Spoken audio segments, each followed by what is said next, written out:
कहो बाबूजी तर रोते हुए हमारा मौगी को मार दिले से हमारे लड़कों को डांट तड़े सो हैं हम ओकनी के हेल्प नहीं कैले हेतर रहले तब से ओकनी कमा खियाव तनी तू कौन चीज करत रहलो बतेबो का कहले बाड़ो हेते हेते सर सियान हो गेल आज मार तड़े सो हमार मौगी ओकनी के हेल्प नहीं का कैले ओकनी कपड़ा नहीं के धोले जूता नहीं के धोले हैं आज मार तड़े सो हेती चुक लड़का कने के छोड़ो अतर रहते हुए बतेबो झूठ कहत रहे सो हां एबार लइकवा मौगी तार हित होइल बिया त एकनी केंगा छोड़ दी बताओ छोड़ दी एकनी के हम छोड़े कहत तो नहीं काहे के कमात घूमत तड़ सो जिंदगी भर ओकनी कमा पढ़ले नहीं कि ओकनी के कमाइया सुनो हाय इतनी थी हमार लड़का को मारे पड़ता है सो मेहरारू को मारिए दर्ज नहीं कुछ बोलता बेकरू को मारिए सो रे का बोलता रहो अभी इनकार मौगी के मरनी है जा लइकवा का अभी बुझत नहीं खन चल बे इनको थोड़ दिया जा का बोलता रहो देख का भाई बुढ़ऊ से बतियाओ तर का बतियाओ तनी अभी तार मौगी के पिटनी है जा बाकी बड़ा तू आ तार लइका अच्छा हमर लड़का को मार दे बजा रे रे हाँ? कथी बनल बड़ा का बनल बनी अपना लइका के निमन स्कूल में पढ़ाओ तर हमनी बेर तार लग पैसवा नहीं खे तनी के नहीं पढ़ले हम कहां पढ़ावला बड़ा पढ़ले नहीं कि तनी के ये पढ़ल पूछबाई पढ़ले बड़ा मामूली पढ़ावला बड़ा तू चुपचाप रह ना तो कचुमर निकाल तार कचुमा निकाल दे जा इतना तनी हिम्मत हो गइल बा बड़ भाई के चोरा चोरा कमा के धइले बड़ा तो तनियो कमा के छोड़ा लो जा आ दाज करता रहो हमनी के हां तो कहिए घूम जा कोई यहाँ सरिया तनी के शर्म नहीं करे हेतर रहले जा तब से तनी कम सेवा कइले बनी मामूली हैं? कइला तू हमार मेहरारू तनी के हेल्प कइले बिया तनी कपड़ा धोले बिया खाना बना खियोले बिया पढ़े जे बते स्कूल बैग सरिया के देले बिया बतियाओ तड़ तो कल यहाँ तो एकदम मुड़ी पे चढ़ रहे का मुड़ी पे चढ़बे त तनी के ओका से बतियाओ तड़ जा बताएम जना हई देले जा बाकी हां ठीक बा मार देलो हां ठीक बा मार देलो जा जा जल्दी ये से हटा सिफारिश सुनत बतियाओ अच्छा का अच्छा अरे कम बोलो कि ना जा, हट अच्छा मार दे लइकवा के लइकवा के मरबो जा मरबो हमर लइकवा के ए मरबो हमर लइकवा के मरबो जा हट ना तू इनका मन बढ़ गई ये जो देखो ए बाबू छोड़ से रे चुमा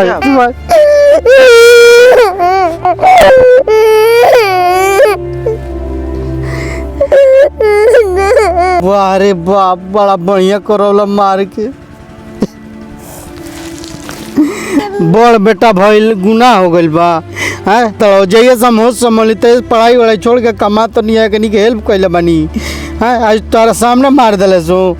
हमर लइकू को मार देले सो मौगी को मार देले सो हैं कैसन बाप बड़ा हो हैं बुलाओ तनी पुलिस के जानलो ना जा ये स्थिति में तार हमें हेल्प कैले बानी लोग ओकनी के कैले बानी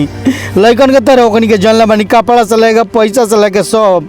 बड़ भाई हो के बाप के तरह ओकनी के हेल्प कैले बानी अपन समझले बानी ओकनी के आज हमार लइको रोता मौगियो रोते हमहू रोत मार खी होला बड़ा अरे को तर जा हे तर करबा जानत कोनो बड़ भाई केहू के हेल्प ना करी ई जान ना जा चल जा, बेटा रोवा मत, जा। बुलाओ तनी पुलिस के चल जा ये घर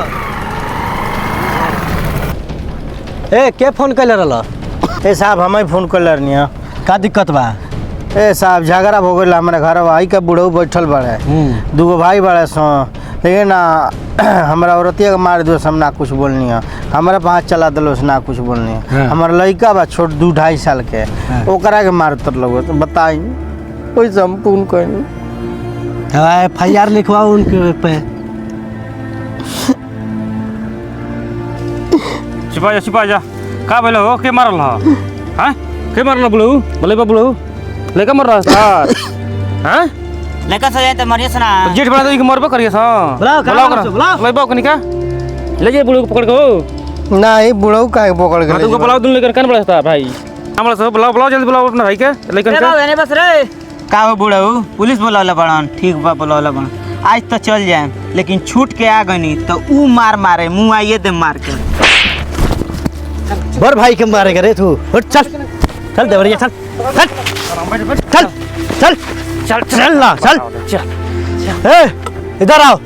हाँ साहब हे दोनों को लेके चलता नहीं हाँ थाना पर आके FIR कराओ एक पर ए साहब एगो बात कही हम कार्रवाई कौन नहीं की चाह हम ये चाहता नहीं हमारा औरतियों को मार दिया लो हमरों को मार दिया लो हमार भाइये न हलो हमारे लड़कों को मार दिया लो हम भी चाहते हैं ये दोनों जना के छोड़ दिया तकलीफ हो तो हमरो तकलीफ हुई ठीक बा खाली कह दीजिए जे हमने से मत झुराई लो, हमारा औरत का नाम मार, हमारा छोट लड़का का नाम मार लो, हमारा नाम मार लो, बस हमारी हमारा कुछ नहीं, और कोनो कार्रवाई ना चाहिए। देख लो सो तोनी के मरले के बावजूद भी तोनी के छोड़ा होता। आइंदा एकरे बाद ऐसा ना होई। ना साहब अगर जो एकरे बाद होई तो इनके कहले के बावजूद भी तोरा इनके नहीं छोड़े जा। ना ना ऐसा ना होई। ठीक बा, तारे कहले पर छोड़ देता छोड़ दे साहब। न दोबारा ऐसा होई तो छोड़े जा नहीं, तू को बताबो।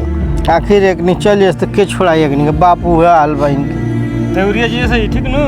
जेल का रोटी बड़ा मिलल बढ़िया 3 दिन के रहला, आ चना मिलला 3 दिन के फुलाव चौथा दिन है। ना साहब छोड़ दीजिए, बहुत बढ़िया बढ़िया ना ले हमार भाई है, छोड़ दीजिए आप को तरह सुनो, बस हमरा ये रहल जे आप चलो एक बार गलती हो गई लेकिन इससे दोबारा किरण गलती मत कर बस रे। ना सबसे गलती ना हुई। ऐसा अब हम यो चाहता नहीं उनका से मांगो सो। नहीं छोड़ना नहीं, हम ये चाहता नहीं, हम अलगे रह ठीक बा।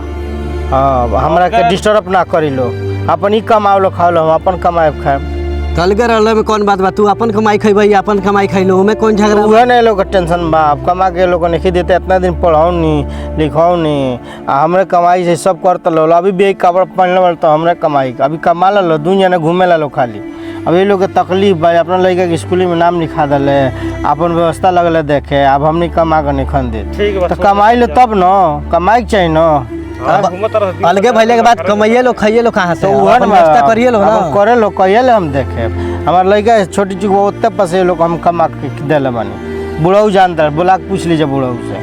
कहना बड़ा हो बुढ़ऊ। सही बात है रे, अगर जो दोबारा उझुरा गइल जा तो तनी के खैर नहीं खे। जा चल भागा चलो।